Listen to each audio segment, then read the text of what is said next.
Scores, highlights, interviews, and all the news from the world of sports is brought to you throughout the day on ESPN SportsCenter.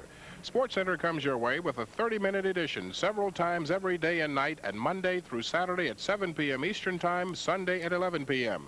You'll have a full 60 minutes of SportsCenter to keep you right up to date with the latest happenings. SportsCenter, the most comprehensive sports news program on television. It's yours exclusively on ESPN. Bill Wilkerson, along with Ken Kraft, back at Arlington Heights, Illinois. 149.5-pounders. You are looking at Tom Minkel from Mount Pleasant, Michigan, in the red singlet. And his opponent in the blue from Troy, Michigan, is Mike Johnson. You think these two gentlemen know each other? Well, they certainly do. Again, we've got the coach, the teacher-pupil situation. Tom Minkel is the assistant wrestling coach at Central Michigan University. He's in the red. And Mike Johnson in the blue is a member of that team. So it's coach versus player, this particular match out here. He might get himself out of some wind sprints if he beats the coach. Let's see what happens here. Well, I would definitely say that Minkel would be the favorite. He was a 1980 Olympic team member, been an outstanding Greco-Roman wrestler for many, many years. And Johnson's a relatively newcomer. As a matter of fact, he did not compete collegiately this year because of a knee operation earlier. And he's coming off, and we can see a heavy brace on his right knee. Coach is being warned for passivity. Well, the activity of Johnson early has given the warning to Minkel.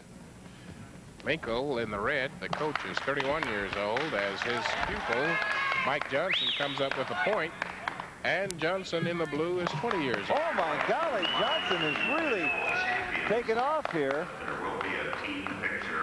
Johnson now leads by a score of 3-0. As you see the judge looking on from the far corner of the mat. The first one, of course, was the 1 point, and then he took him to the danger position for the 2 more points, the total of 3. This young kid, Johnson, is 20 years old, really appears to be strong inside. I'm impressed with what I've seen here. He really looks confident. Oftentimes when you get that young a guy out there, he might be a little bit tentative, but he looks like he knows exactly where he wants to go with Coach Minkel. Only got a bounds on that one, and no point is awarded. Interesting. I'm going to give a listen to the crowd to see who's pulling for whom here. Now an attempted underarm spin by Minkel, and boy, he just stays with it, and he's going to end up with his first points of the match, or first point. Now take that, kid. I'll show you a thing or two. Well, here is where oftentimes the experience does tell. The more experienced wrestlers have usually a better repertoire of moves from the top position here in order to turn.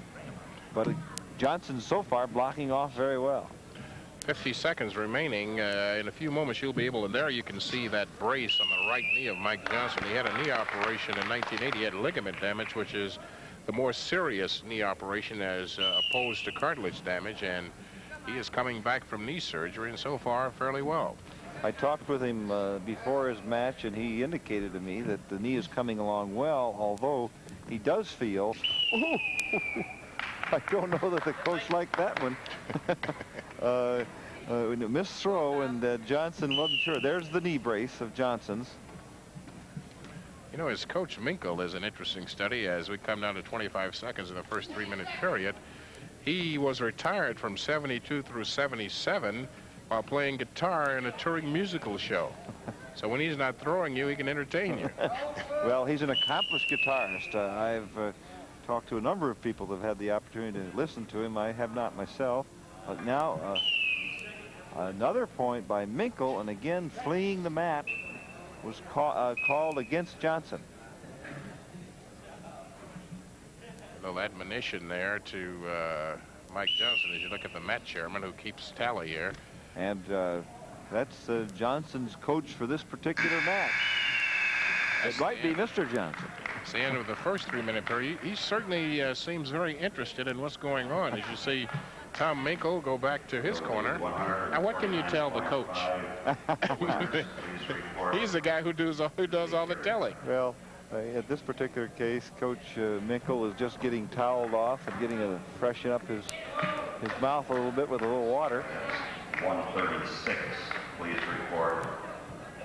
Here we see Johnson on top with a high gut wrench up around the chest and turns Minkel through, and that's a very nice 2-point danger situation. And look, he's going to come back and try it again, but he only got the first one, didn't get the second one. And Johnson in the blue there leads by a score of 3-2 over his coach Tom Minkel from Central Michigan University. There's the coach there, trailing by only 1 point. Let's see what he comes up with here in the second 3-minute period, the final one, I might add. I think he wants to throw the kid. Well, you'll see a lot of subtle movement. Now, the legs, right now, you'll see these fellows, the rules say you cannot use your legs to trip or throw, but one thing that you attempt to do is to establish position with your legs. And right there, we saw a bit of that as they started this second period. Now a throw, nice move by Minkel, underarm spin, and he ties the match with that move. Now that's one you can salt away for further reference if you are Mike Johnson. We're all tied up, and should this match end in a tie, we do have criteria for breaking the tie. There is no overtime.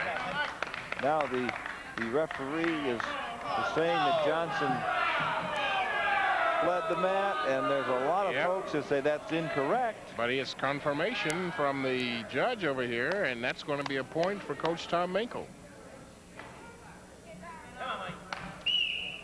As you said, the crowd wasn't entirely thrilled by that decision. No, but it's going to Coach stand. Is trying to turn him. And we should point out there are really a lot of coaches that continue to compete after their college career, and it's one of those things that here we see one of them, Tom Minkel on top here. Well, at least Minkel can say, if he beats him, look, Mike, I beat you, but it's for your own good. Well, oh, nice underarm throw by Johnson. I see 2, yes, 2 points for Johnson, a nice underarm throw. He takes the lead now, 5-4. Johnson in the blue takes the lead over his coach, Tom Minkel, 5-4 with 1:47 and counting. Oh, an attempted throw by Johnson, and that's going to tie it. Now, should we end in a tie, the way it will be settled is, first of all, who had the most 4-point moves? Well, we haven't had one here. Next to the most 2-point moves, and they'll check the sheet and see who had more than the other, and if it comes all the way down, the first activity point scored. So, with 1:19 to go, we're looking at a criteria situation.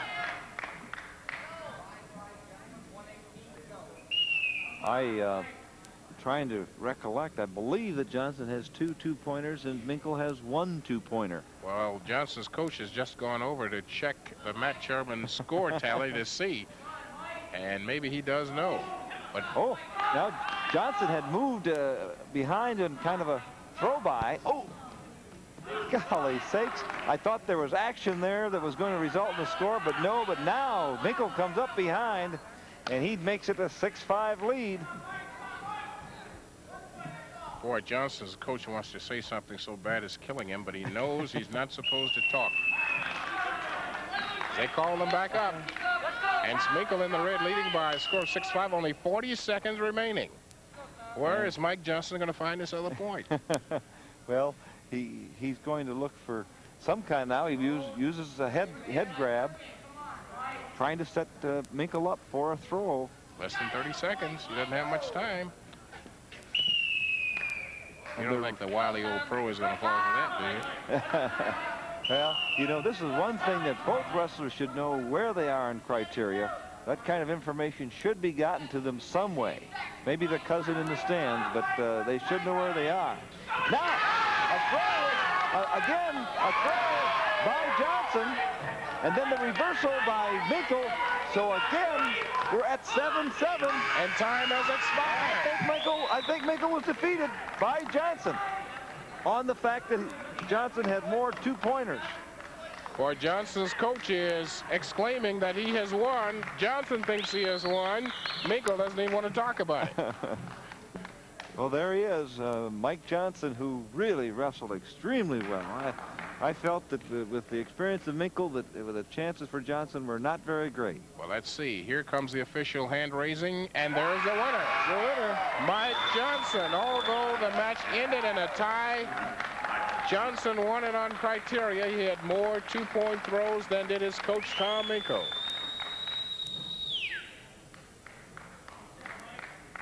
And here was the big throw. He took Minkel to the mat, and they broke the 90-degree angle right there. And that was the two-point danger situation that eventually won it, even though Minkel comes behind here on a reversal. They tied 7-7. Johnson won it with the more two-point throws than Minkel had. Very, very interesting match, and I like to be a little bird and listen to the post-match conversation there between the coach and his student. We're coming up now on the 163-pounders. And in the red singlet from Minneapolis will be James Andre, and in the blue singlet from Hopkins, Minnesota will be Gary Pelso. And we're here in Arlington Heights, Illinois for the National Senior Greco-Roman Championships. Back with 163-pounders in just a moment.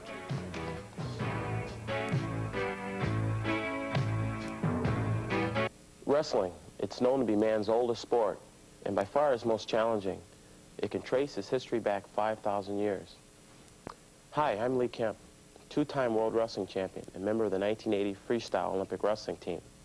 We are here today in the National Wrestling Hall of Fame, home of the United States Wrestling Federation. Through programs designed to educate literally thousands of volunteers in the area of officiating and tournament administration, the U.S. Wrestling Federation is able to provide quality competition for all age groups. From programs based on fun and fundamentals for the young competitor to national level competition for this country's best high school aged wrestlers. The USWF has established a sound step-by-step progression that eventually leads to the training of our country's best international competitors. Whether as a dedicated coach, an active volunteer, or an enthusiastic fan, the United States Wrestling Federation encourages your help in meeting the challenges of today to ensure the rich history of our sport for the future. When it comes to buying tools, you can bet the big companies don't pay the same prices you do at your local retail store. We know, because here at U.S. General, we've been selling tools to giant corporations like